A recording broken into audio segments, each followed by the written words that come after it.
Pop-up from Manila Hotel. Can you confirm you engaged that tube in those vehicles? Closer to the east. Affirm, sir. It looks like I have multiple vehicles in reverse about 800 meters to the north of your arty rounds. Can you switch fire and shift fire and try and get some arty rounds on those? Roger, understand. Those are the impacts that you observed earlier on my timing? Affirmative. Roger, stand by. Let me make sure they're not on another mission. They got a 4-ship. Looks like they got orange panels on them, though. Do they have any friendlies up in this area? And understand that was north 800 meters.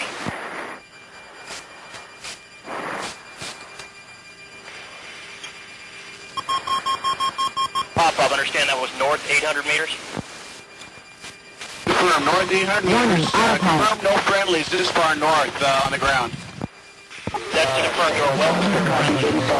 Copy. I see multiple vetted vehicles. Some look like flatbed trucks, and others are green vehicles. Can't quite make out the type. Look like maybe Zill 156. Matches our intel up there, and understand you also have the other fixed wing up this bush for terminal control if you can. I'd love to. Didn't talk to him yet. Roger. I believe Casper's up this bush. 2 Super Tomcats. Hey, dude.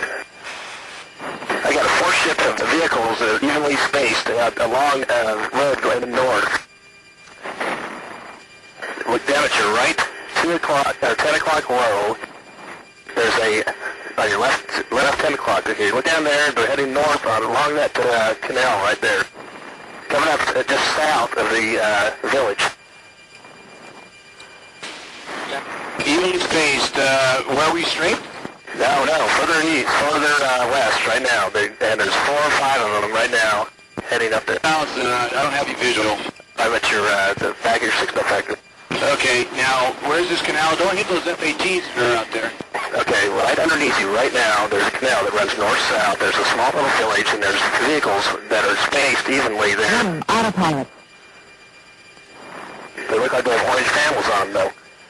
He told me there's nobody north of here, no friendlies. I know, they're right on the river. See vehicles, though. Might be our original dudes.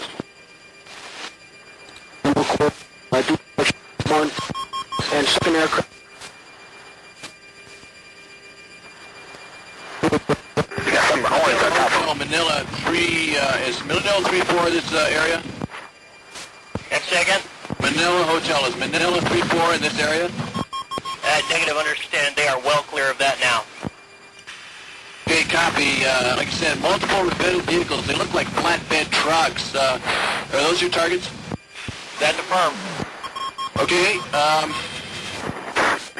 Let me ask you one question. what's that? Watching those. And I'm waiting for a shot on that adjustment 8 meters north of the previous impact. Hey, tell me what type of rocket launchers you got up here.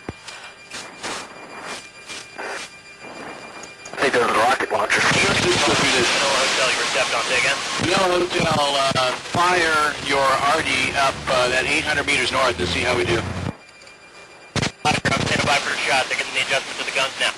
Copy. Alright, roll up your right wing and look right underneath you. I know what you're talking about. Okay, well they have orange rockets on them. Orange rockets? Yeah, I think so. Let me look.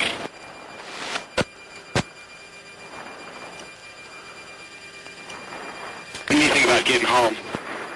3.6 was it. Yeah, I know it.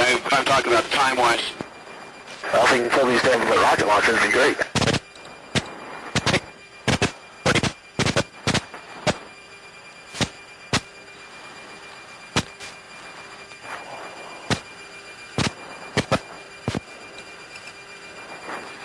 And pop-up 36, Manila Hotel. I've got other aircraft up this push. Not sure they're coming to me. Somebody else might be working a spree.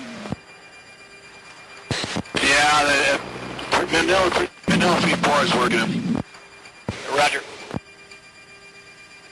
FAT's working Manila 3-4 to break. Yeah, I see that. You see, I'm going to roll down and see. Break, be advised, Manila 3-4 is not working the F-18, so unless they're trying to check in with me, over. Copy. Okay, you see the orange things on top of them? Oh. Pop-Up 36 from Manila Hotel. Are you able to switch to Crimson? Pop-Up 36 is rolling in. Tell you what, I'm coming off west. You roll in, and it looks like they are exactly what we're talking about. We got a visual? Okay, I wanted to get the first one before we get to that town then. Get him. All right, so we got the rocket launchers. It looks like number 2 is rolling in from the south to the north, and 2's in. Okay, you're watching the actual cockpit footage of this attack by American pilots on what turned out to be British Army forces on the ground in Basra in March 2003. Our defence analyst Francis Tusa is watching this with me. Francis, what have you got to say about what you're seeing here?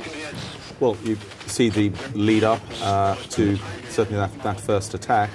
You're hearing the early talk is between one of the forward air controllers, who basically it's almost acts as a one-stop shop. People put requests in, he then sees what aircraft he has in an area and then assigns aircraft to targets as and when. You hear him talking not just to these 2 A-10s, but he talks about at least one other pair of A-10s, a pair of Hornets, which would be from the US Navy or US Marine Corps, and also says that he has some Super Tomcats, US Navy aircraft, on call coming in as well. So it's a very busy air picture. There's a lot going on.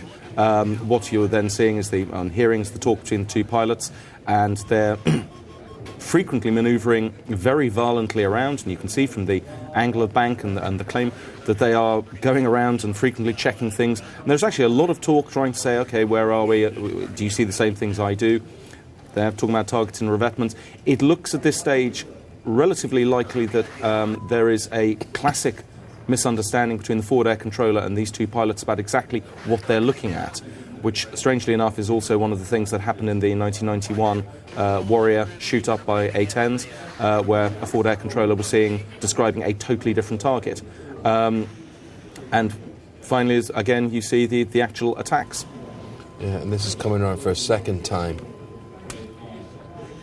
And the very, very steep dive of the A-10 coming onto the target, and it's then in the aftermath of this that suddenly the realisation that the forward air controller and the A-10s have been talking about different targets.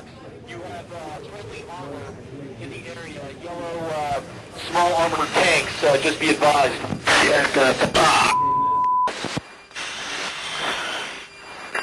Got the smoke. Hey, Pop-Up 34, aboard your mission. You've got, looks like we may have a blue-on-blue situation.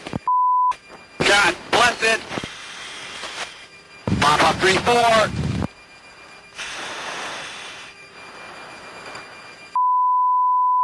Pop-Up 34, this is Manila 34. Did you copy my last, over? I did. I'm a palm build-ups on the northern side. So what is a blue-on-blue situation? The phrase which is used for when friendly forces engage each other accidentally, and it sometimes just comes over quite chilling, but it's a phrase frequently used. It is common language. The reason blue on blue is friendly forces on maps are marked up in blue symbols and on computer screens. In the old days, the Cold War, the enemy was in red, though nowadays it's always orange to be, as we're politically correct.